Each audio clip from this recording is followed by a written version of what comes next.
आदाब। मेरे प्यारे बच्चों, आज की इस वीडियो में मैं आपको आपकी किताब शगुफ्ता उर्दू का सबसे पहला लेसन, सबसे पहला सबक जो है हम्द के बारे में कुछ बताऊंगा। उससे पहले मैं आपको ये बात बता दूं कि उर्दू का पढ़ना और लिखना जिस तरीके से बच्चों के जहन में ये बात समा गई कि बहुत मुश्किल है, तो हम आपको बता दें कि ये सोच बिल्कुल गलत है, बल्कि उर्दू का पढ़ना भी आसान है और उसका बोलना भी आसान है। उर्दू के अंदर एक चाशनी है, उर्दू के अंदर एक शीरीनी है।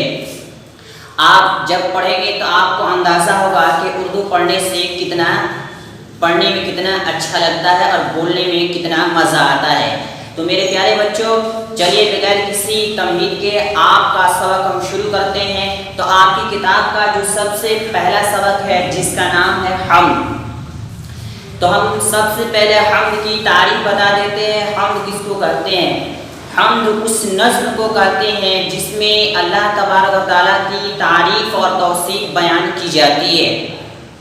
लगे हाथ एक और बात बता दें कि नात किसको कहते हैं कि जिस नज़्म में नबी पाक सल्लल्लाहु अलैहि वसल्लम की तारीफ और तौसीफ बयान की जाती है उसको नात कहते हैं। आगे कसीदा, मनक़बत, ये सारी बातें जो है नेक्स्ट वीडियो में, नेक्स्ट सबक में हम पढ़ाने की कोशिश करते हैं। बस आज के सबक में हम हम्द और नात की तारीफ बताकर इतने पर इक्तफा करते हैं और आपका सबक हम शुरू करते हैं। तो चलिए शुरू करते हैं। बताते हैं कि आपकी किताब का जो सबसे हम्द का पहला लाइन है, ठीक है, यहाँ लिखा हुआ है यहाँ भी तू वहाँ भी तू, ज़मीं तेरा फलक तेरा। तो ये एक लाइन है, इसको बोलेंगे मिसरा। और कहीं हमने पता पाया न हरगिज़ आज तक तेरा, ये दो लाइन हो गए, इसको बोलेंगे शेर। तब इससे हमको समझ में आ गया कि मिसरा किसको बोलते हैं और शेर किसको बोलते हैं, दोनों में फ़र्क समझ में आ गया। मिसरा बोलेंगे पहली सतर को, एक लाइन को, और शेर बोलेंगे दोनों लाइनों को शेर बोलेंगे। तो आसान तरीके से ये समझिए, किसी भी गज़ल और नज़्म की जो पहली लाइन होती है उसको, एक लाइन होती है उसको बोलेंगे मिसरा, और दोनों लाइनों को क्या बोलेंगे? शेर बोलेंगे। इसी तरीके से ये भी एक शेर है, ये भी एक शेर है, ये भी एक शेर है, ये भी एक शेर है, ये भी एक शेर है।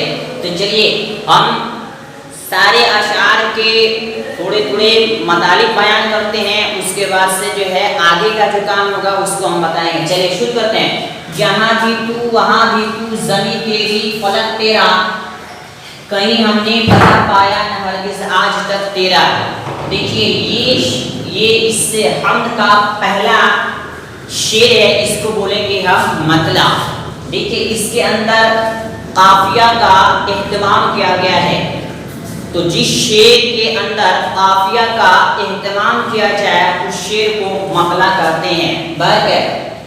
तो चलिए इसका मतलब हल करने की कोशिश करते हैं। उससे पहले हम आपको एक और बात बता दें कि किसी भी शेर का मतलब हल करने के लिए, किसी भी शेर को हल करने के लिए, उसका मतलब हासिल करने के लिए इसका क्या मतलब हो सकता है, हमको सबसे पहले उसकी उर्दू सही करनी पड़ेगी और उसके जो मुश्किल अल्फाज हैं उन मुश्किल अल्फाज के मानी भी मालूम करने पड़ेंगे। तो चलिए यहाँ भी तू वहाँ भी तू, ज़मीं तेरी, ज़मीं का माना भी मालूम हमको, फलक का माना मालूम नहीं है। फलक का माना आता है आसमान।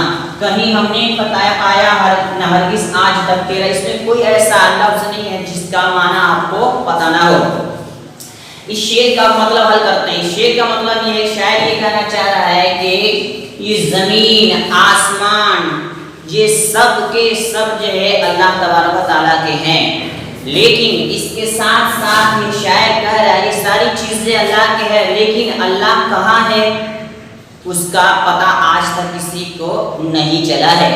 उसके बारे में किसी को पता नहीं कि किस जगह पे वो अस्थायी रूप से है।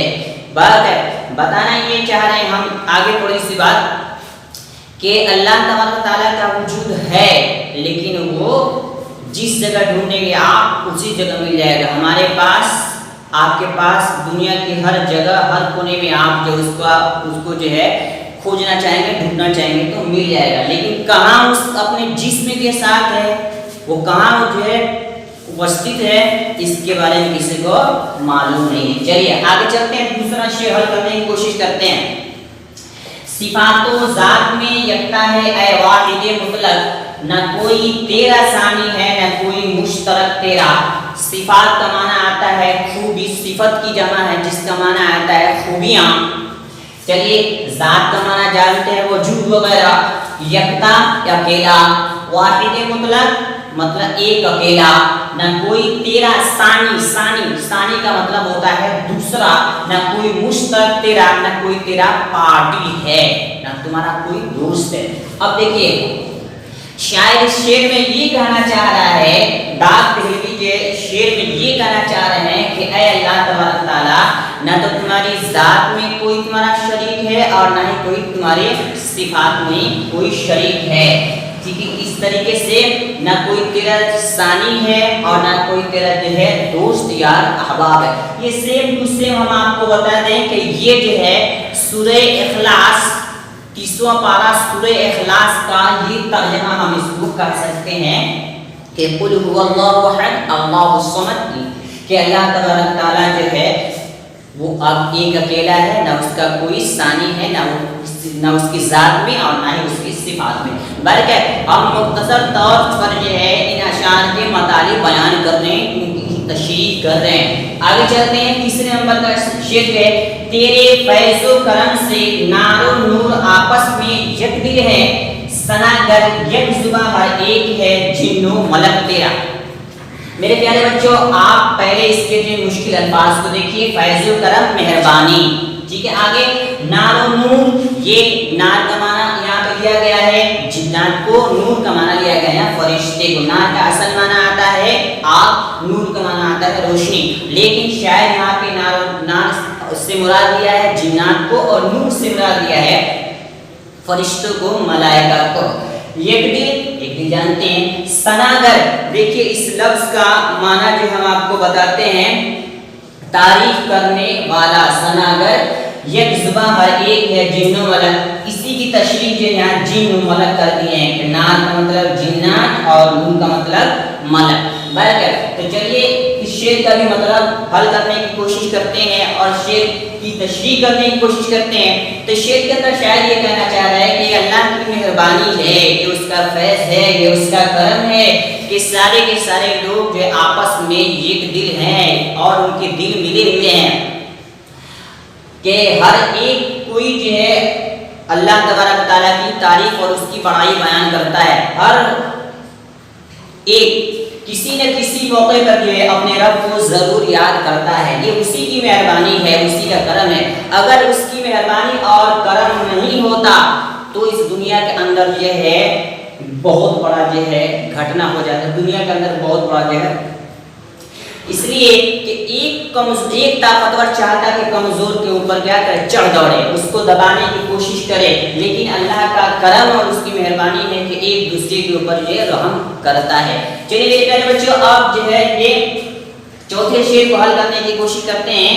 किसी को क्या खबर क्यों खैर और शर पैदा किए तूने, कि जो कुछ है खुदाई में वह ला रहे वो शक तेरा, ला रहे वो शक बगैर कोई शक के, जिसमें खैर का माना जानते हैं अच्छाई को बोलते हैं, शर का माना जानते हैं बुराई को बोलते हैं। चलिए आपकी किताब में भी दिया हुआ है, हम आपको ये बता दें, यहीं पे बता देते हैं कि खैर की तारीफ और शर की तारीफ किसको कहते हैं। हर अच्छी बात और काम को खैर कहते हैं, जैसे अपने टीचर्स की बात को मानना, वो जैसा कह रहे हैं उनकी बातों पे अमल करना, इसी तरीके से अपने जो है वालिदैन की बातों को मानना, उनको उफ ना कहना, उनको जो है उनकी खिदमत करना वगैरह वगैरह जो है। और शर कहते हैं ऐसे हर बुरी बात और बुरे काम को शर कहते हैं, गंदा कहते हैं। जैसे कोई स्टूडेंट्स है जो टीचर की बातें नहीं मान रहा है और क्लास में जो बिल्कुल धुन मचा रहा है, टीचर जो है उस्ताद मौलिम जो उसको समझा रहे कि बाबूजी क्लास में हंगामा नहीं करना चाहिए, आप पढ़ने के लिए आए, अपने वक्त को ज़ाया मत कीजिए, लेकिन फिर वो क्या करे, उनकी बात को नहीं माने। फर्क है। तो चलिए, खुदाई का माना बनाई हुई चीज, अल्लाह की जो है बनाई हुई चीज। इस शेर को हल करने की कोशिश करते हैं और इस शेर का मतलब भी आपकी किताब में पूछा गया है, तो यही तो उसको हल कर देते हैं। शायद कहना चाह रहे हैं कि दुनिया के अंदर जितने सारे लोग हैं, किसी کو یہ معلوم نہیں کہ اللہ رب العزت نے بھلائی اور برائی خیر اور شر کیوں پیدا کیے ہیں۔ ہاں ایک اور اتنی بات تو ضرور ہے کہ جو کچھ بھی دنیا کے اندر پیدا کیا اللہ تبارک تعالیٰ نے، اس کی خلقت، اس کی جو قدرت میں، اس کی بنائی ہوئی چیز میں ذرہ برابر بھی کوئی شک نہیں ہے، بلکہ یہ ساری کی ساری چیزیں مصلحت سے بھرپور ہے، مصلحت اس کے اندر بھری ہوئی ہے اور حکمت بھی بھری ہوئی ہے۔ چلیے آگے اگلا شعر جو حل کرنے کی کوشش کرتے ہیں، 5 نمبر کا شعر ہے، اس کو حل کرتے ہیں۔ نہ جلتا طور کیوں کر کس طرح موسیٰ نے گش کھاتے، گش کھانا بے ہوش ہو جانا۔ کہاں یہ تاب و طاقت مطلب شکتی قوت ہے، جلوہ دیکھے مردمک تیرا جلوہ نمائش وغیرہ۔ یہ اس شعر کے اندر جو ہے شاید ایک واقعے کی طرف اشارہ کیا ہے۔ واقعہ یہ ہے کہ ایک بار حضرت موسیٰ علیہ السلام جو ہے اللہ تبارک تعالیٰ سے یہ فرمائش کیے کہ اللہ میں آپ کو دیکھنا چاہتا ہوں، انی اراک، کہ اللہ میں آپ کو دیکھنا چاہتا ہوں، ٹھیک ہے۔ اس وقت اللہ تبارک تعالیٰ نے کہا کہ لن ترانی، کہ موسیٰ آپ ہم کو نہیں دیکھ سکتے ہیں، لیکن موسیٰ علیہ السلام نے بہت ذکر کیا، بہت وہ مصیب بزید ہوئے کہ نہیں ہم کو دیکھنا ہے۔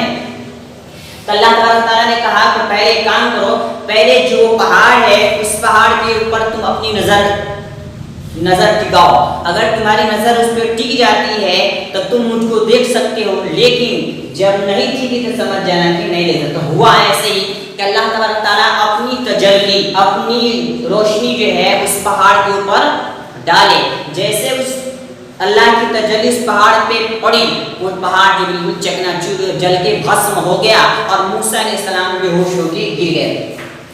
یہ کوشچن آپ کی جو ہے کتاب میں پوچھا بھی گیا ہے، سوال پوچھا بھی گیا ہے کہ موسیٰ علیہ السلام اور طور پہاڑ کا واقعہ جو ہے آپ لکھیے، بیان کیجیے۔ یہی واقعہ ہے کہ موسیٰ علیہ السلام نے اللہ تبارک تعالیٰ کو دیکھنے کی ضد کی، تو اللہ تبارک تعالیٰ نے کہا کہ تم مجھ کو دیکھ نہیں سکتے ہو، لیکن موسیٰ علیہ السلام نے کہا کہ میں دیکھوں گا، بزید ہوئے۔ تو اللہ نے کہا کہ پہلے پہاڑ پہ میں اپنی تجلی ڈالتا ہوں، اگر تم اس تجلی کو دیکھ سکتے ہو تو مجھے دیکھ لو گے، اور نہیں دیکھ سکتے ہو تم نہیں دیکھ پاؤ گے۔ بات ہے ہوا وہی جو میں نے آپ کو بتایا۔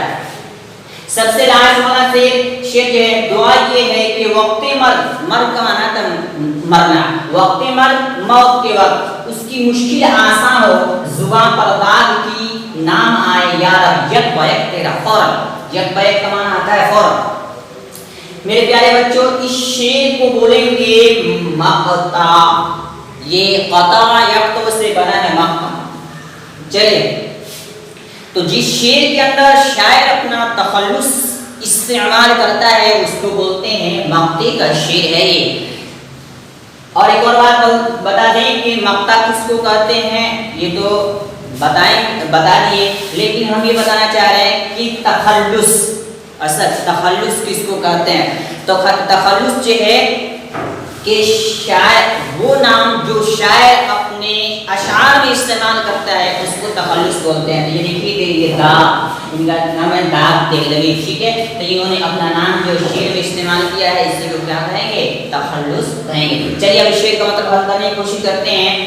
شاعر اس شعر کے اندر یہ کہنا چاہ رہے ہیں کہ اللہ تبارک تعالیٰ میری آپ سے ایک التجا ہے، دعا ہے کہ جب جس وقت میری موت آئے اس وقت جو ہے میری مشکل آسان ہو جائے۔ چونکہ عام طور سے ہوتا یہ ہے کہ جب آدمی مرنے کے قریب پہنچتا ہے تو اتنی تکلیف ہوتی ہے، اتنی تکلیف ہوتی ہے کہ پیارے نبی صلی اللہ علیہ وسلم نے بتایا کہ آدمی کو اتنی تکلیف ہوتی ہے، اتنی تکلیف ہوتی ہے اس کو جس کو بیان نہیں کر سکتے ہیں۔ اس کو ایک ایگزامپل اور مثال کے ذریعے سے سمجھایا کہ جیسے ببول کا ایک پیڑ ہو، کانٹے دار پیڑ ہو، اس کے اوپر جو ہے گیلی چادر، سوتی کاٹن کی چادر جو اس پر پھینک دیا جائے، پھر اس کو کھینچا جائے تو وہ چادر بالکل پھٹ جائے گی اور آسانی سے اوپر سے نہیں اتر پائے گی۔ اسی طریقے سے جتنی تکلیف جو ہے مرنے کے وقت ہوتی ہے اس کا اندازہ وہ مرنے والا ہی کر سکتا ہے، بتا سکتا ہے۔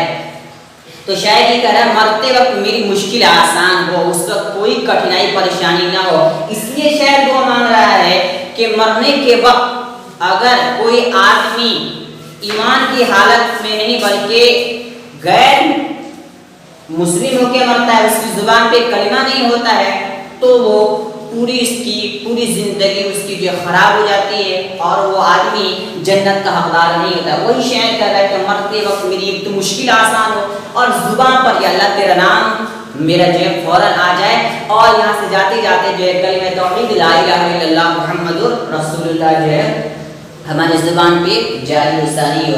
بلکہ میرے پیارے بچوں تو یہ ہے اس حمد کے پورے اشعار کا خلاصہ جو ہے کر کے ہم نے بتا دیا. اگر آپ کو کوئی پرابلم اور پریشانی کو نہ سمجھ میں آئے تو آپ جو ہے بیٹھ کر کے سن سکتے ہیں, حل کر سکتے ہیں اور ہم سے رابطہ کر کے پوچھ بھی سکتے ہیں.